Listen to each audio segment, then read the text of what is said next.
Hey everybody, this is Will, aka Wilbin84, and I just got a quick update video for you guys today about Hyperlight Breaker, the sequel to Hyperlight Drifter. It's in early access right now, and they just dropped their first major update. This is the first big update the game has had since its early access release in January. And if you've played this game or if you looked at the reviews, you know it is no big secret that this has very mixed reviews right now. A lot of negative reviews, a lot of positive reviews, as you can see here on the Steam page. But both the positive and negative reviews both talk about pretty influential core gameplay mechanics that seem like they are fighting each other or are essentially just missing from the genre that this game is going for, the roguelite genre. And the overall consensus, I think, from a lot of the community is that this game was released into early access too early. It just needed probably a couple more months to bake in the oven. Besides a abundance of performance issues and bugs, which is always going to be natural, always going to happen in an early access launch, this game at a fundamental level has a lot of core gameplay mechanics that seem to be fighting each other or just really not working for a lot of people. So myself and everyone in the Discord, which I will link below, have been giving quite a lot of feedback on the game. And I think even people who don't like this build of the game so far really want it to do well. And it has been evident from the hotfixes that we've gotten that they are listening to the community. They even list in their patch notes what kind of things they've fixed directly from community suggestions.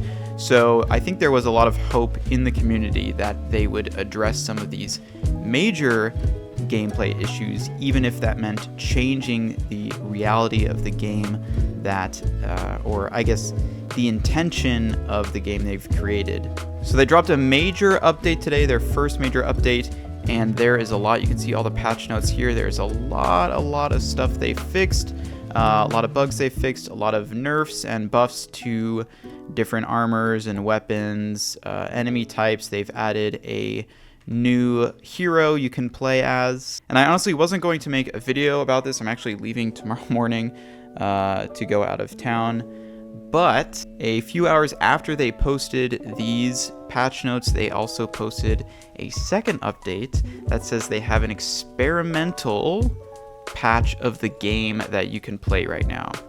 And this is the most interesting thing that I want to talk about today, because I would say up until now, all of the notes that we've gotten, all of the patch notes, have been pretty disappointing in terms of them seemingly addressing the core gameplay issues.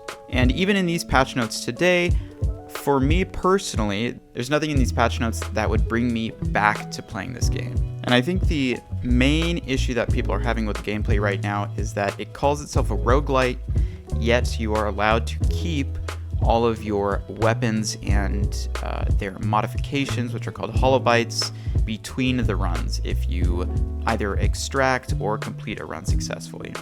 So the game has quickly become about finding the strongest weapons and armor and all that stuff, or being able to buy them. And as soon as you have that, you can steamroll the entire game. You can beat all the bosses. There is like no way for you to die.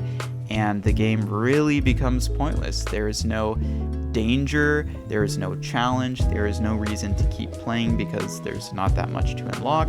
And even if you want to sit there and grind the unlocks, again, they're not going to add anything to the gameplay because you're too strong. You're essentially just overpowered.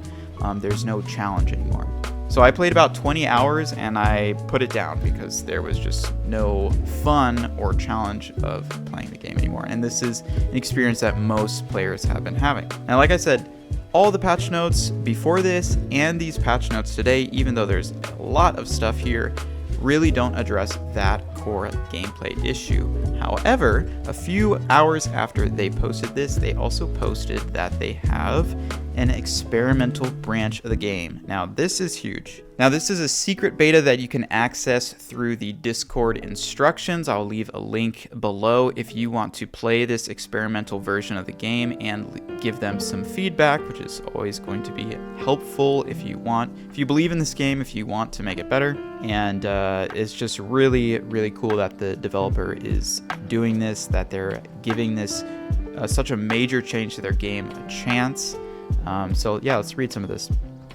So here are the main changes players have a single life, death will result in a failing a cycle and having your loadout melted down into materials. So this means there are not multiple reses anymore. In the original build, you had 4 lives per each map iteration, each map generation. So even if you died, you still had 3 more chances to go back into that map and to continue your progression. I think this is a really good change. I think this change is going to need a lot of other stuff in the game to change to make it worth it.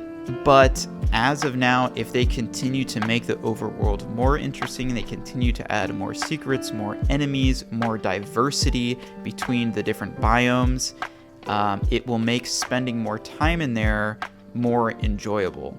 I think the biggest thing that will have to come along with this change particularly is making sure that the difficulty layout in the map is diverse enough to where if you are not strong enough for a certain boss, for getting a certain crown somewhere, you can go to a different area and find something else that is matching your current skill level and have more progressive difficulty within the map. Maybe that's even something as simple as each biome has a certain enemy level or something like that. And of course, a single life means the biggest thing that everybody was asking for, which was to wipe your inventory at the end of the run.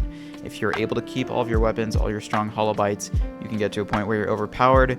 There is no need to try anything else or try any other builds, which roguelites are known for doing. You want to enter a map and be forced to play differently depending on what kind of items you find. That's what makes roguelites interesting. This game didn't have that because you get to keep whatever you want and just have an OP build. And this change is really interesting, and I think it's going to be really good for the game. And I also like that they adjusted it so that there is still some sort of progression for you, some sort of benefit, even if you're dying. If you've collected anything, these items are going to get melted down into materials, and you can spend those materials in the outpost now. Things only cost materials, which we'll get to in a second. So you'll still have the ability to buy a better weapon for a specific run. Players have 2 medkits. These will automatically trigger on reaching 0 health. They can be refilled by extracting to the outpost. So this is an interesting change. Honestly, I'm not sure what this change is responding to. I don't know why they wouldn't just allow us to collect and use medkits as we have in the original game. You can have 1 to 2 medkit slots depending on how far you've progressed in the game, and you could either in a previous build you could collect items to build them, or you could pay for them. I think what they're trying to do here is find a way to still encourage extraction in the middle of a run to the outpost. But honestly, I think this just encourages people to extract just so that they can get more health. And having it trigger when reaching 0 health seems very strange, and I think takes away from the intensity of having to watch your health meter and having to back away from a fight if you do need to recharge your health. So yeah, I don't know why this was thrown in here. I'm not sure what they're doing there, but let's move on. You can extract from any shrine on the map. Extraction points do not exist. Extraction at shrines is immediate after confirmation. It does not require you to fight enemies. So this is another one. I'm not sure exactly how I feel about this change. Again, this is an experimental build, so I think a lot of other things need to move around in order for something like this to make sense. I think with the players only having a single life now, finding a way to continue to for this game to continue to be an extraction game as well is going to be interesting. My idea for this was essentially kind of what they're doing, but allowing players to extract, but having the extraction also end the run.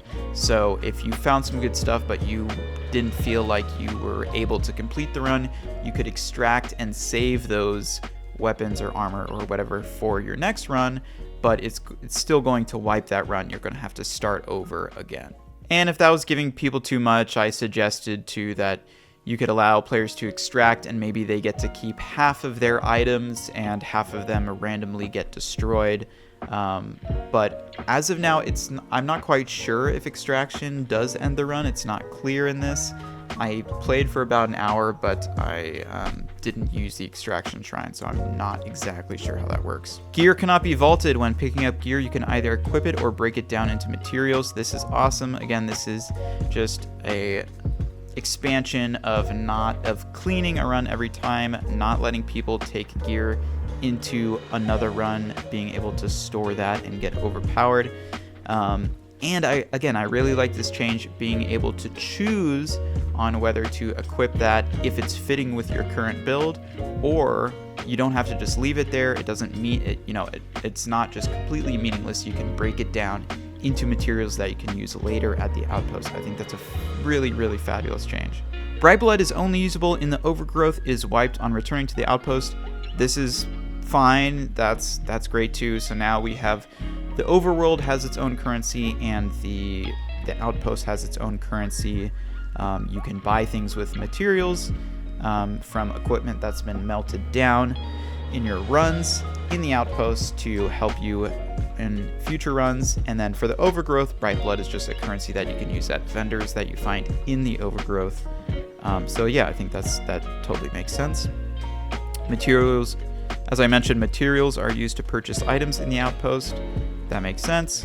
And then here we go. After defeating all crowns, a teleporter extraction pad to the Abyss King will become available. Use this to win the cycle. Now, currently the Abyss King is not in the game, so I assume in this current build it will just essentially win the cycle. It's also not clear if the extraction pad, if you'll still have to fight stuff. I think by the way they worded this, you probably don't have to. It's just going to take you to the Abyss King, which is cool. I'd love to see if this was expanded to when you've finished the 3rd crown, or however many you're going to need, that's when the Abyss King starts spawning in a bunch of monsters and you have to race to the extraction pad. If there's some sort of little more intensity there because the Abyss King knows that you're coming to defeat him, something like that would be really cool. But yeah, those are the major changes for the experimental build. I, again, am so excited and so thankful that there are developers for games out there that are willing to do something like this, that they are listening to the player base enough to make all of the nerfs and the buffs and the normal changes, performance and bug fixes, all that stuff that they would for the normal game, but also give something very different a chance, something I think they probably didn't want to do. This is not the vision that they had for their game, clearly. But they've gotten so much feedback, so much negative feedback, unfortunately, about how this game is working, that they're giving this a shot. I think it's really awesome. So I will definitely be playing it probably later this week, and I might do an update video on my full thoughts on how they could form this into a better game, but this is such a great start. Again, if you want to try this experimental branch, I'll leave the Discord instructions in the description. Shout out to the Heart Machine for being such a cool developer, and this makes me hopeful for the game. I was not hopeful before. I didn't think that any of the notes were really addressing the core issues, and it seems like they're starting to do it now, and that's awesome. So it does make me excited for the future of this game. Okay, that's all for now. See ya.